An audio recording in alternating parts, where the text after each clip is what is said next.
Welcome to Season 4 of Design Nerds Anonymous. This season will feel a little different. You see, ThinkLab has just completed the design industry's first ever persona study as part of our most recent hackathon to explore this phygital world we're living in. This study looked at architects, designers, and the ecosystem that surrounds them. So whether you're a product manufacturer trying to get specified, a designer trying to forge deeper connections with your clients, a distributor looking to gain empathy for how decisions are made, or any other player in the design ecosystem, we hope that you'll be inspired over the next 7 weeks. We all know our B2B industry is unique. Maybe you've even said to yourself, no, really, our industry is different. But accelerated by the pandemic, what you'll hear this season is that we aren't so different after all. Many of the challenges faced by other industries now apply. So more than any other season, we'll be unpacking leading thinking around process innovation, inspired by outside the industry experts and some within, but pulling all of that through the ThinkLab lens to our unique world.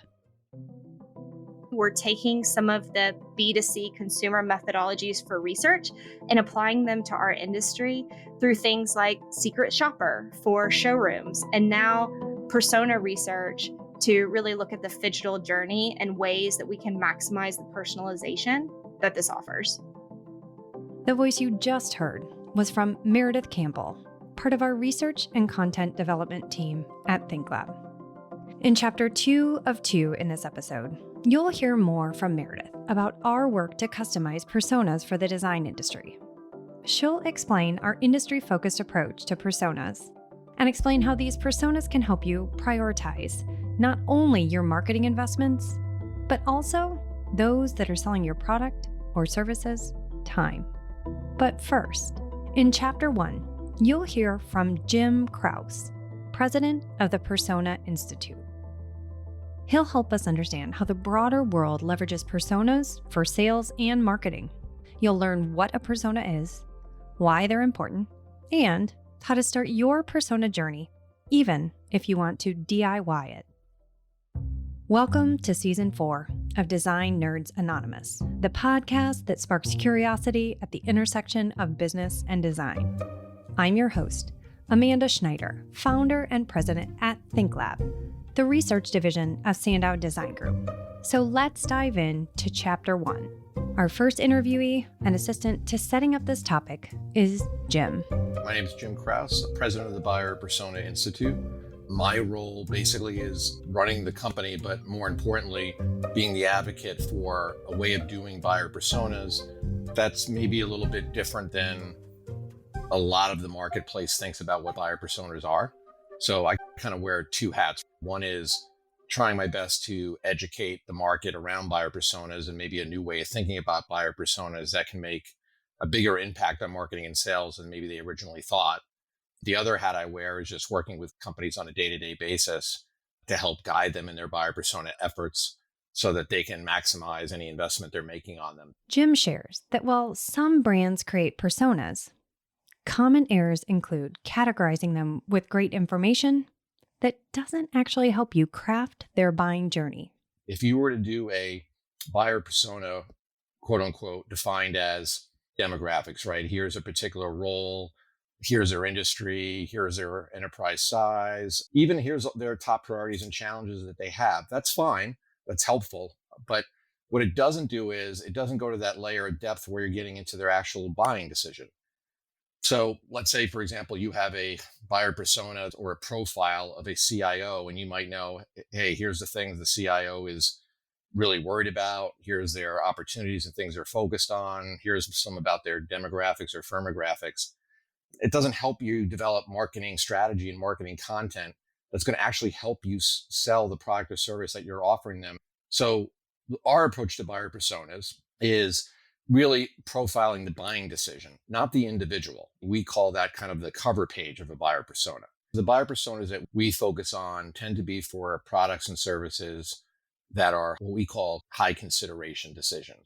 So these aren't necessarily you're walking into a store and picking out a pack of gum or what paper plates to buy. These are things that are decisions that either could be personal or professional. You're a decision maker on a technology solution your company is looking for, or maybe you're looking to hire a consultant for an important engagement for something you're working through.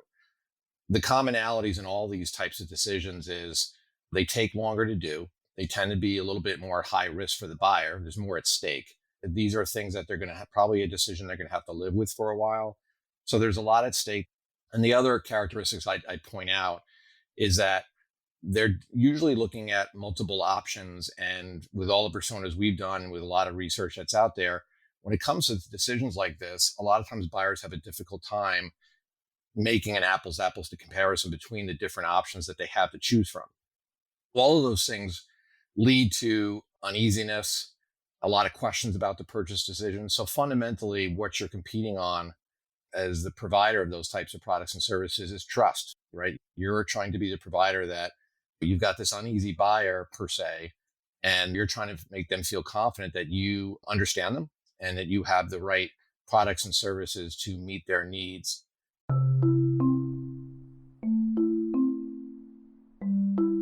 Where you start your persona journey may seem sort of obvious. We would recommend people go out and talk to recent buyers of the actual product and service that they're offering. And not your own customers, not the sales force, not executives that have thoughts about what the market is saying. Those are all great.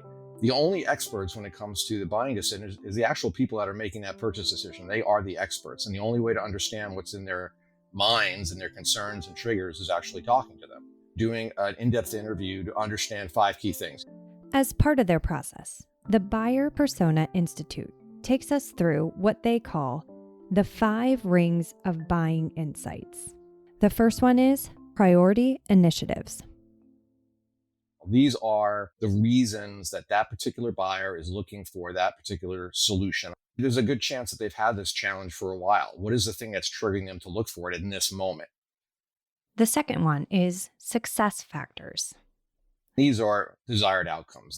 These are all the things that they need to achieve with the investment that they're making.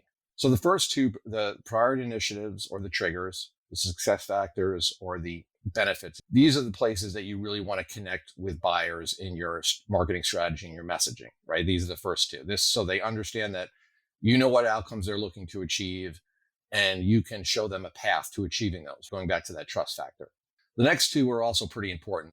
The third one is perceived barriers. Perceived barriers are all the things that would cause a buyer to have fear or concern about making that investment with anybody, or B, making it with you. So these are things that are concerning to them. They're fearful of. You want to know what those are because you want to address those proactively, right? They're not going away. There's no sense hiding, trying to pretend like they don't exist. You want to understand what those are. And the fourth is decision criteria. The way we like to think about decision criteria is these are all the questions that your buyers are going to have about this particular buying decision. Again, going back to that notion of, so they trust you, right? So you want to know what all those questions are.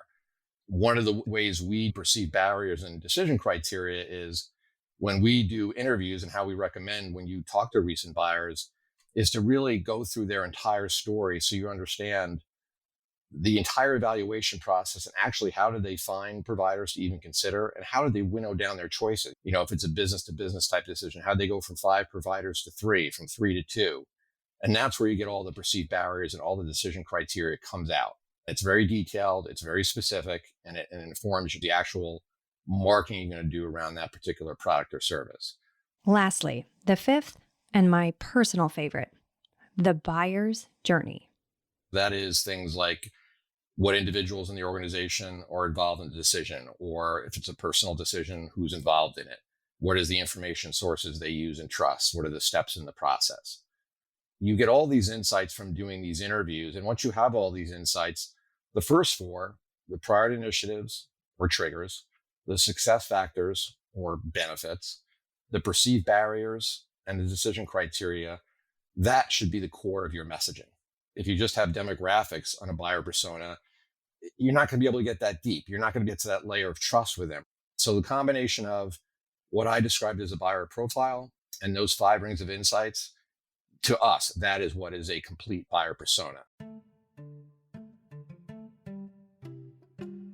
And that could be a game changer because it can really be your North Star and really everything you're doing in marketing and messaging and sales for that matter. As ThinkLab can attest, gathering data is sometimes the easy part. It's turning data into actionable insights and empowering those who can turn insights into action. That is much more difficult. So we asked, how can persona insights change how you go to market? What we would recommend is once you have your buyer persona and you have all these 5 rings of insight, the real key is the next step that you take.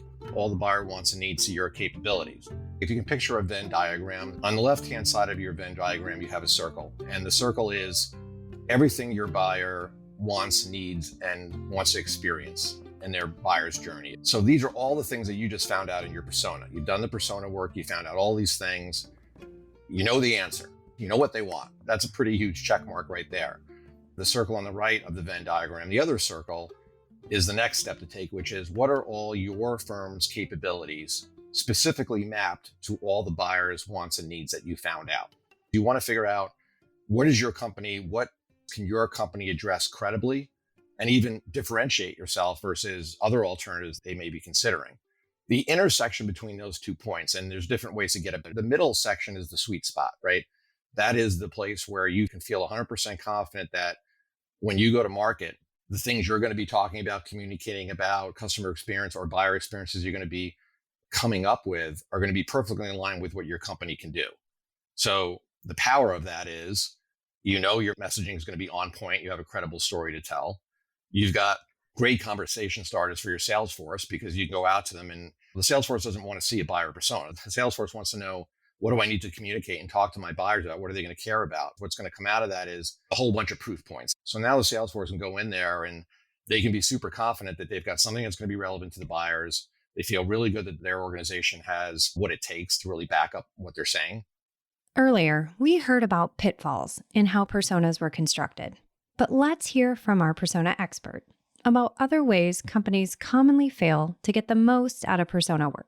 We see this all the time. I call this the buyer persona challenge. And it's usually somebody either has no or insufficient buyer personas, meaning they just don't have enough information for me to be terribly actionable.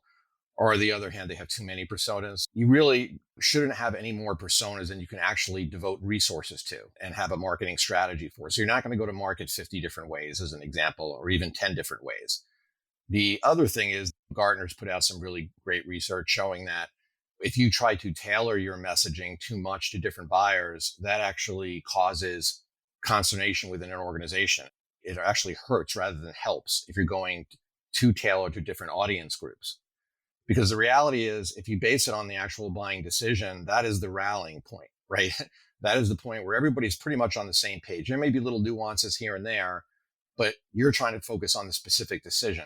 In a Gartner survey from 2019, respondents were asked what caused frustration in the buying process.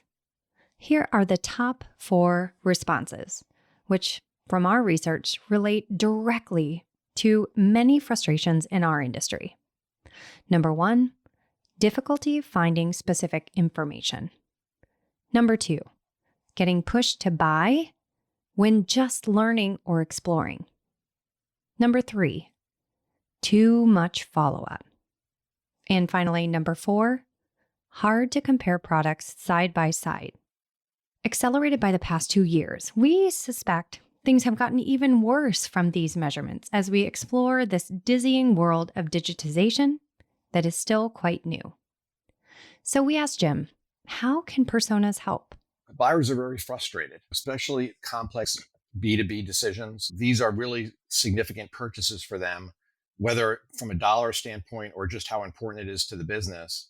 And they want to feel as confident as they can be that it is going to be the best solution for their needs.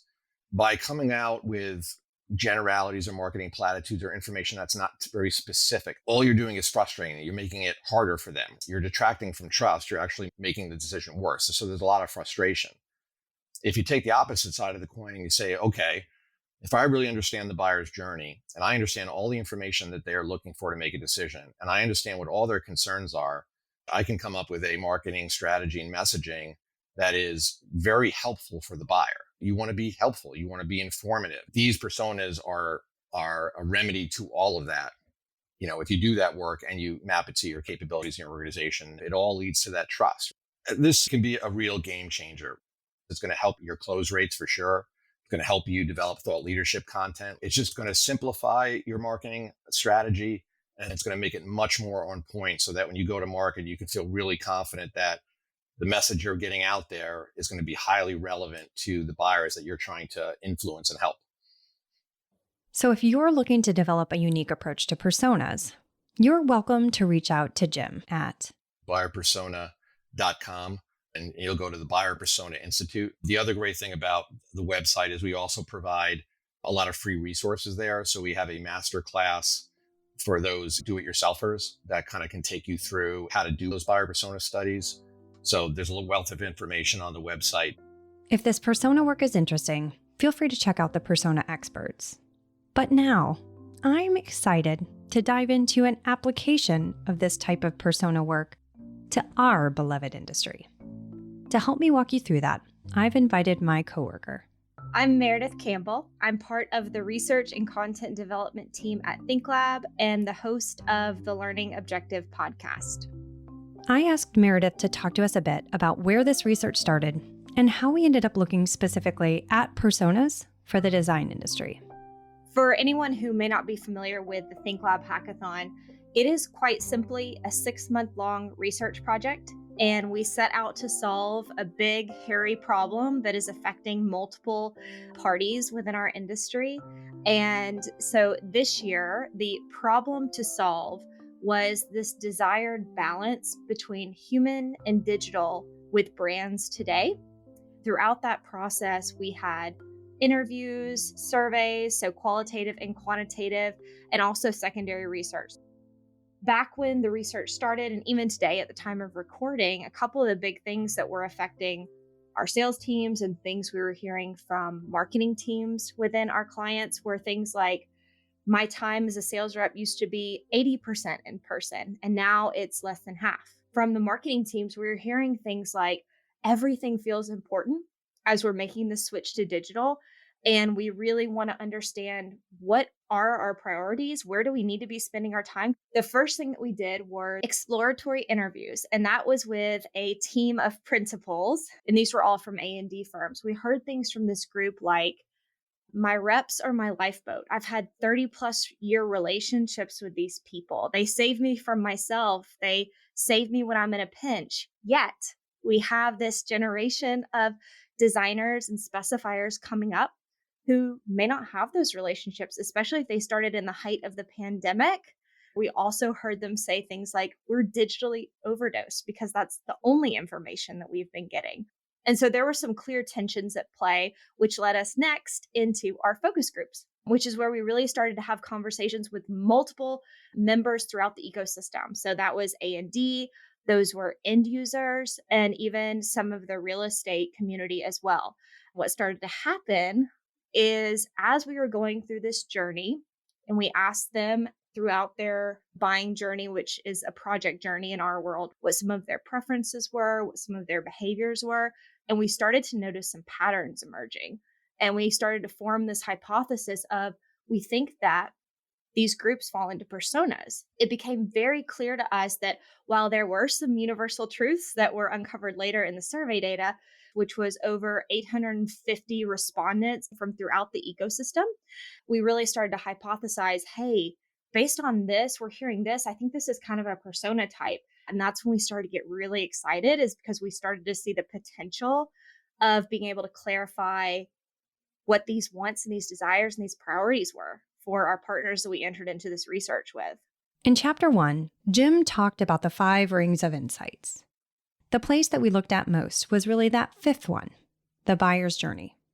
So I'm going to walk you through a little visualization exercise. We know this is audio, so grab a piece of blank white paper. And if you will, draw a straight line through the middle of your page. Now, I'm going to invite you to draw a second undulating line that loops up above the line and then dips down below repeatedly with several undulations. This is a visual that we use as we created buyer journeys for our personas. The undulations above the line represent interactions with real live human beings, and the undulations below represent interactions with digital tools. This is where our mapping started, from the perspective of our clients, really understanding in an ideal buyer's journey where they would self-serve digitally and where they would interact with our beloved human beings. The buyer's journey was kind of a consistent thing that we looked at throughout the process.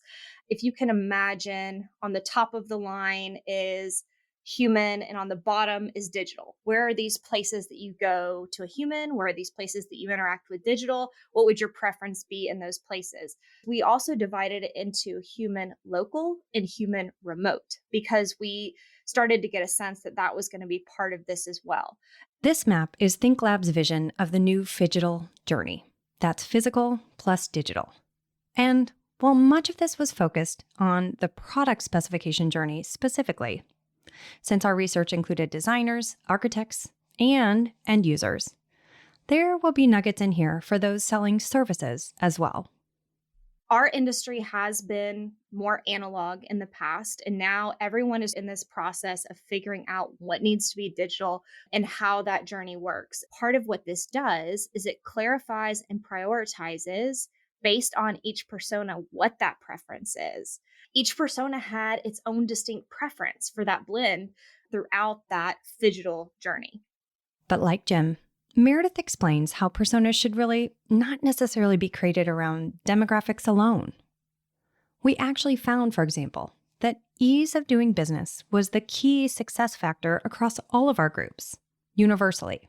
However, how they define ease of doing business in today's phygital world varied greatly. One thing that was kind of core to everyone was this ease of doing business.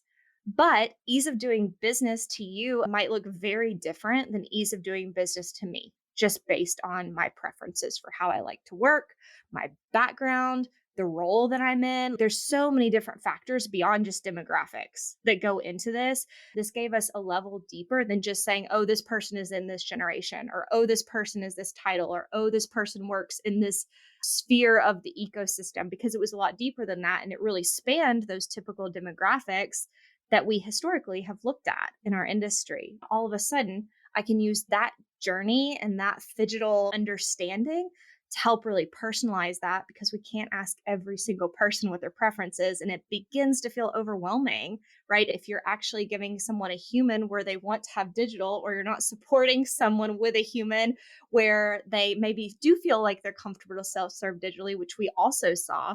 There's a funny LinkedIn post that we often share with our clients that says, imagine if B2C companies shared information like the average B2B website. Want to know the calories in this protein bar? Sign up for this webinar to find out. Want to know if it contains peanuts? Click here to talk to an expert. And while we kind of chuckle at this, it's a great example of why we need to find balance in this digital era between digital and human tools. We also saw that digital doesn't mean no human. That is something that I think gets maybe a little bit misconstrued in this moment in time that we're in, where this is all a little bit new to most of us. We're not saying that the local rep is going away by any means. That's not what we heard here. But what we're saying is, what is the highest and best use of human capital throughout the process for both you as a brand and for your clients to have the best success? So let's start to paint the picture of the design industry specific personas. These personas really cover anyone who is specifying either directly on behalf of themselves as the client, or who is working on behalf of their client. It's really how they're moving through the project process and how they're evaluating products throughout the way. If you look at the range, let's start with the rep first, which is the persona that most of us are the most used to. It is currently the largest of the survey data, so we believe it's probably the largest of our sample. You might also hear them say something like, I am digitally overdosed. I just want to call somebody. I just want to go to the people that I count on.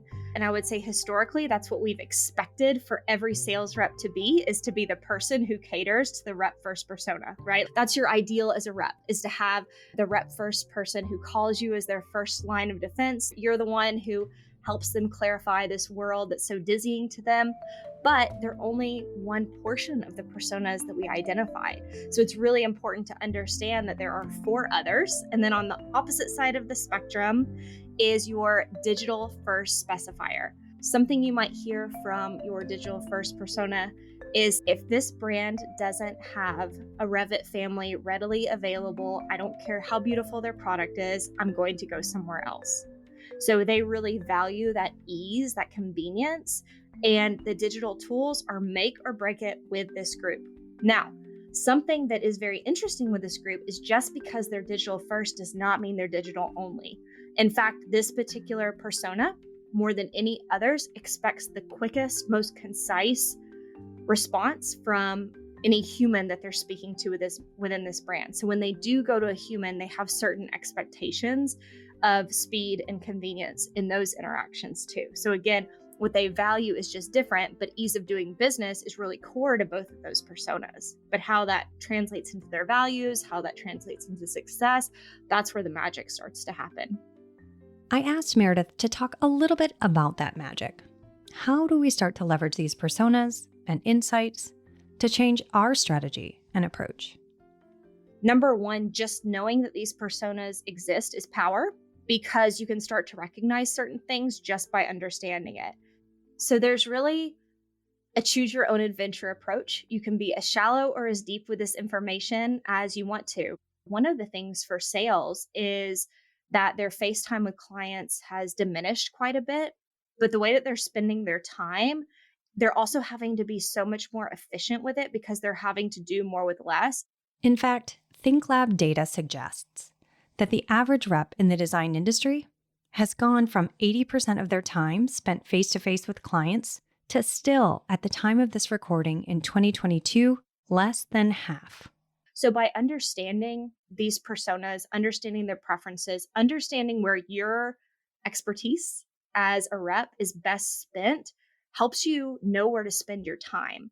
One of our most mind-blowing discoveries in this research was really visualizing a 100% universal truth and tension true across all personas when it comes to when reps are reaching out. And listen carefully, because we're betting this is an incredibly common tension for most organizations. One of the places that was universally the least human interaction needed was the place that currently our reps are sort of encouraged to contact designers. Hey, I heard you're working on this project. Let me know how I can help. What do you need? And what we found was, for most everyone we spoke with, that was the place they least wanted interaction with a human. And the reason for that was they were like, I don't even know what's in my own head yet. I'm just exploring. This is all exploratory, and I really need to do that on my own. So let's hear a bit about how brands might leverage this insight and information. For marketing teams, we have some questions that you can start to ask your team. And what that does is it gives you a sense of, are we already doing these things well? If yes, check. Let's move along to something that maybe we need to think more about or dig into more. And so it gives you an opportunity to evaluate some of your blind spots.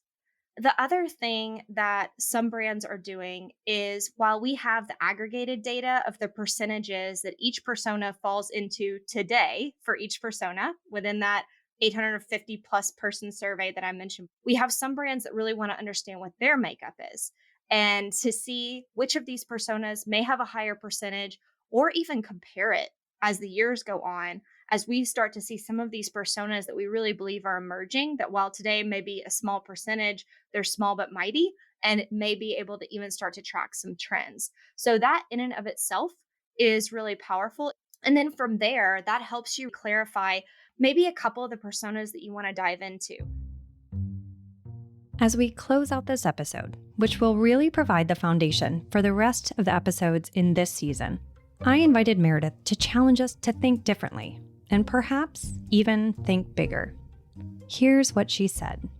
This isn't so much of a relay race where you're handing off the baton, but it is really more of a synchronized swimming journey, that there is not just human or just digital, that there is this really nice kind of undulation or flow between the two in the project process today. And that's really where the power lies, is being at the right place in the right time with the right tools, which sounds easy, but it's a really difficult thing to do, which is why we engaged in this research in the first place. Now we have this broad industry-wide persona research that we haven't had before.